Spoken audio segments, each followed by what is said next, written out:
Hi, I'm Carrie, a stroke survivor and Bind member. And I'm Kezia, a brain injury survivor and a member of Bind. And welcome to our 10th episode of Bindwaves.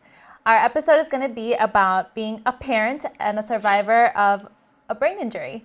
And we have Karl as our guest. He is a retired professor, a dad of 2 daughters, and an outgoing mentor within the community. Welcome, Karl. Thank you. Welcome, Karl. And for our listeners that remember our first Karl, this Karl also spells his name with a K, the correct way. So we're so excited to have you here today, Karl. Thank Welcome. you. Yeah, I have had a stroke in 2017, and I've been a member at Bind for about 3.5 years or so. So it's great to be here. Awesome. Well, welcome. Welcome. So excited. Karl K. Karl K. And Karl Karl K. H. Yeah. I love that they talk about the K. Welcome to Bindwaves, the official podcast of the Brain Injury Network of Dallas. I'm Brian White, Bind's Executive Director. On each episode, we'll be providing insight into the brain injury community. We'll be talking to members and professionals regarding their stories and the important role of Bind's clubhouse. We work as a team to inspire hope, community, and a sense of purpose to survivors, caregivers, and the public. Thank you for tuning into Bindwaves. Let's get on with the show. So Karl, welcome. And we just kind of wanted to hear a little bit about your role within your family before you had a stroke. Okay. Before the stroke, our family was about like everybody else, except I had a child who is completely autistic. And so obviously life was very different at that time. And it changed quite a bit after I had the stroke because obviously there's a lot of things I couldn't do anymore, including housework and anything else like that.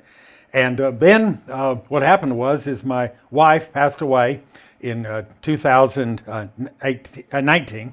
And so what happened was I started to figure out what am I going to do with her, because I couldn't drive.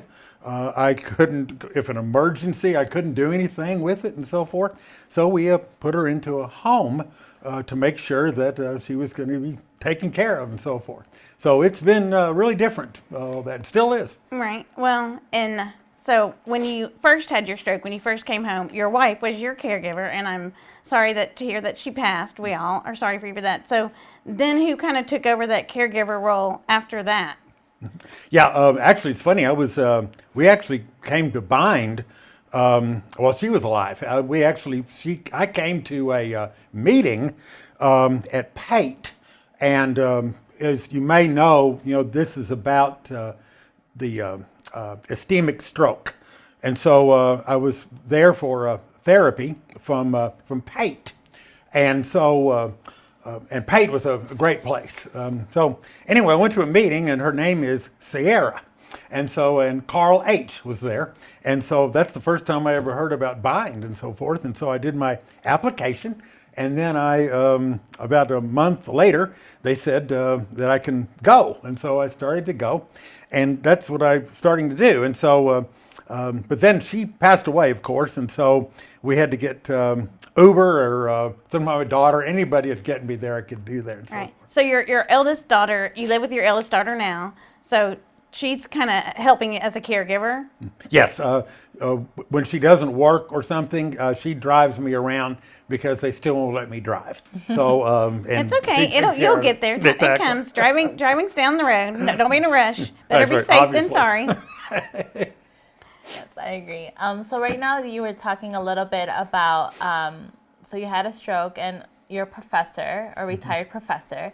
So one of the things that I feel like I actually was going to ask you about Bind, but you already got that part. So I wanted to wonder a little bit about what was it really affected with your brain injury, the stroke that you had, and then how did that affect you as a parent, as a father of two daughters? Okay, well, very slow. For example, at the stroke, and by the way, I happened in the hospital. I was actually had the stroke in the hospital. I was ready to go home. And they told me that let's look over for everything. And all of a sudden, the next thing I knew, I had 6 doctors in front of me and said, and from then on, I couldn't walk, I couldn't talk, I couldn't do anything. And so I was very limited to what I could do. I couldn't do bills and so forth, couldn't the phone, couldn't do anything at all. So it took a long time to get through it and everything.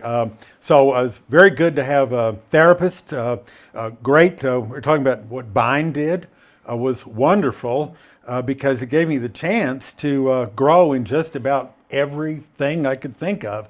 One of the things I decided to do is if somebody else didn't want to do something, I will do it. And so I got the chance to do blogs and teaching and consulting with each people and helping do things. We did first thing I did was on the book.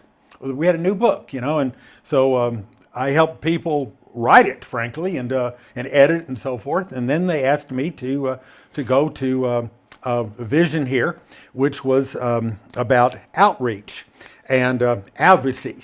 And so I got into this group, and I actually went back to Pate and talk there, and so forth. And they did remember me, at least pretend to do. And so it was really good. I loved going there, and I hope we get to go again. It was really good to go, and I had the chance to go also to UTD, to teachers and so forth doing that. So it was really good. It happened because I had the opportunities to get better and better and better. Right.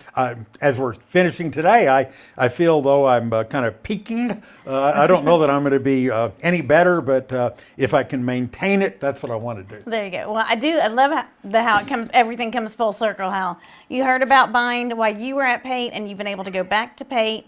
And I know currently right now, because like you said, your daughter works, so it's hard for you to get a ride into the clubhouse. So we're so glad you got one today. But so when you were coming into the clubhouse, what did a typical day look like for you while you were here at Bind? Well, the first thing they wanted me to do was communication. And so it was, I was pretty slow, frankly. At that time, I couldn't type. I just point and so forth. And if I couldn't say very many words, and so somebody would help me and so forth. But it was good. I get to talk to people and everything, and it was things to do. And then doing in the other group here with with outreach and so forth, it was funny because I could not do the phone. What I mean by that is we were talking, we're calling people and see, how are you doing and so forth. And so I did that, but what I couldn't do is I couldn't say the number. So somebody had to come to me and say, this is the number, and listen to talk for me, because I couldn't do it. Now I can't shut up. But at that time, I couldn't do any of it, so forth. But we also had time for art, and we walks and so forth, and it was all around kind of development to me. And I think that's one of the things I think I would tell people about that. If you have the injury like that, then what are you going to do about it and so forth, and patience and so forth. And I just want to say, when I think the staff we hear here is, I don't know how much patience you can have. It's amazing how much patience these staff members have. I mean, you think we have patience. I mean, they have incredible. I don't know what they do when they get home. They may hit the wall or something, but they have patience I've never seen before, and we're very grateful for that, I think. Right. Well, I know you said things were difficult when your wife first passed. How has your life changed after being at Bind and the stuff you've learned doing here at Bind? I know that sometimes you get too spring cleany at home now. So I know you're cleaning, but how has life changed for the better now that you've been doing Bind, even though you're not here on a daily basis anymore? Yeah, well, I tell you, first of all, watch where I step, because I have fallen a few times. One time as I step in my house, I was going to the backyard and I fell. I fell 3 weeks ago and so forth. So I have to be careful of what I do, and remember what I'm looking at and thinking about and so forth. But I do think that you think about, for example, talking about cleaning and talking about putting things away and so forth, trying to be more careful because, even putting on things on the shelf or something, if I slip, I'm right back where I was and so forth. And so that's important to me. I think doing that, now I have a physical therapist, and did that yesterday. I'm tired, but it was good. So Right. anyway, Absolutely. it's good to do. I love hearing about all the different ways that you're continuing to work on yourself. So from what I remember, I think both of us had a stroke around the same time, right? Close to 4 years ago, something like that. And like as a father, having your changes and your daughter being some kind of help. Last time we talked, you mentioned how your daughter, she's on her own independence too, right? Even though she helps you out, it's only from time to time, and you essentially are independent on yourself and what you need too. So how is that working on, you just mentioned you had a physical therapist at home. Like, how is that working out? What else do you do to work on yourself independently for all the effects that you've had from the stroke? Well, it's very difficult to me. She's very nice. Of course, I love my daughter. She's 25 years old. But that's what she is. She's 25 years old, and she doesn't talk to me much and so forth, and that's what that age is and so forth. So one of the things that I try to do is continue to work on things like I do like writing, and I do like to speak and so forth, and getting that better. But I also want to go back to gardening. I love gardening and those sorts of things. And one thing that I want to know is that I would tell anybody, about the stroke that I had. What it was like as a parent is that my youngest daughter, she is 100% autistic. She has no language at all, and so we could see her about this time, unfortunately, I haven't seen her for the last 3 months or so. So we saw her last week and so forth. Looks the same and so forth, but there's no progress, and there probably won't to be. But she is healthy, and they're doing well. But we did have some setbacks. For example, at one time they called and they said my daughter, they rushed her to the hospital because her bladder was ready to bust. Oh, wow. And so we went to the hospital and so forth, and obviously worried and so forth. Also at that time, you couldn't even go because of COVID. And so anyway, what happened was that what's good news is they fired the people who take care of her, get a real nurse and so forth. But it's very worrying because what are they going to do? How are they going to take care of her? Yes, what are they going to go in the future and so forth? And we even went to a chaplain, and they would do her hands, laying the hands on that and so forth. Turns out, good story, is she's back now and doing fine. But it was scary, and there can be scary things like that, Yeah, of course. I mean, as a father, of course, it's really scary and everything. But I also just really did want to give a huge shout out. I know a lot about you. I mean, we met at Bind, I consider you a great mentor, especially because one of the things that I do know about you is that you got really affected by aphasia, even though you still read I don't know how many books a year, but your part that got affected a lot was your speech. But you're doing an amazing job right now, taking that little challenge to be on a podcast and continuing to do presentations and all of that, and being a great father. So I did just want to give you a huge shout out for that. Well, thank you. I do want to say quickly though that one thing that hit me was I could always read at that time. I mean, that's one thing that wasn't taken away. Now, I couldn't tell you what I read or anything, Right. but I could read the paper, I could books and so forth. I just couldn't tell you what it was. But anyway, that was lucky, because I don't know what I would do if I wasn't able to read. That would Right. be very different to Well, me. I tell you So- what, I don't know what I would be able to do if I couldn't talk. Okay, yeah. And I think, saying that, I've also realized that there must be something about Carl's with the K that they just can't stop talking once they learn how to talk again after their injury. Yeah, And of I'm just course. saying. But Karl, one other question I'd like to ask. So, what would you like to tell other brain injury survivors that also still have to be a parent and a caregiver? What kind of advice would you give them? Is there any encouraging word you can give to a survivor that's still out there taking care of? I mean, not that you're necessarily taking care of your 25-year-old, but you're, still having to be a parent. Y'all live together. Just any encouraging words for a survivor that's taking care of children or taking care of other survivors? Yeah, sure. I really believe that one thing you would do is, and we went to a lot of meetings just to find out what this is. And we went to meetings and panels and so forth. And it was very good. And I would go again. But that was important. And also to obviously keep a open mind and so forth. You never know really what is going to happen, especially in that kind of situation where she can't talk and so forth. And we talk about patience.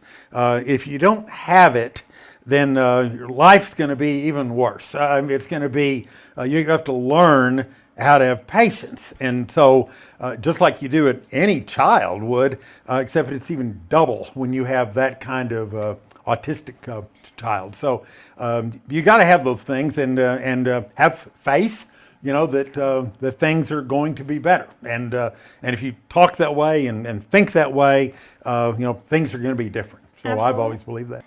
Well, Karl, we're so happy to have had you here today, to be here to tell us about being a caregiver as a brain injury survivor and continuing on with your great recovery. We're just very happy to have you here and have your knowledge. Thanks for joining us.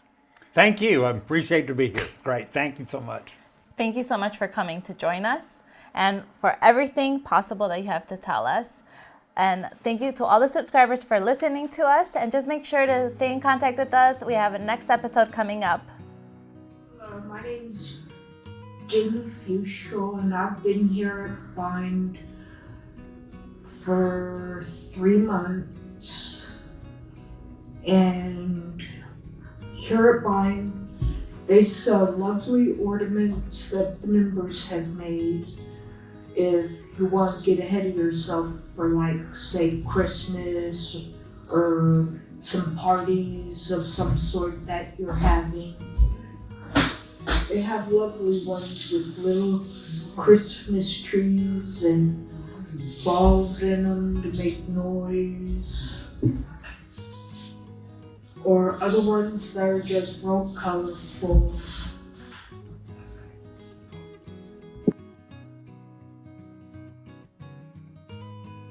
Myth about brain injuries or strokes is that you smell burnt toast whenever you're prior to having a stroke. And the truth is you should follow FAST, which is face, arm, speech, time.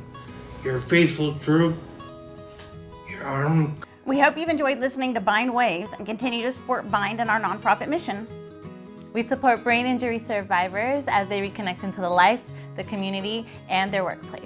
And we couldn't do that without great listeners like you. We appreciate each and every one of you. Continue watching. Until next time. Until next time. Hello. We hope you are enjoying our podcasts. There are many ways for you to get involved in our work and support Bind's Brain Injury Network. Make a donation now at thebind.org. Shop the Bind store on our website. Become a Bind volunteer. Contact our team today to help make a difference in the lives of brain injury survivors. Don't forget, donate, shop, volunteer, and get involved. Become a Bind volunteer. Contact our team today to to help make a difference in the lives of brain injury survivors. Don't forget, donate, shop, volunteer, and get involved.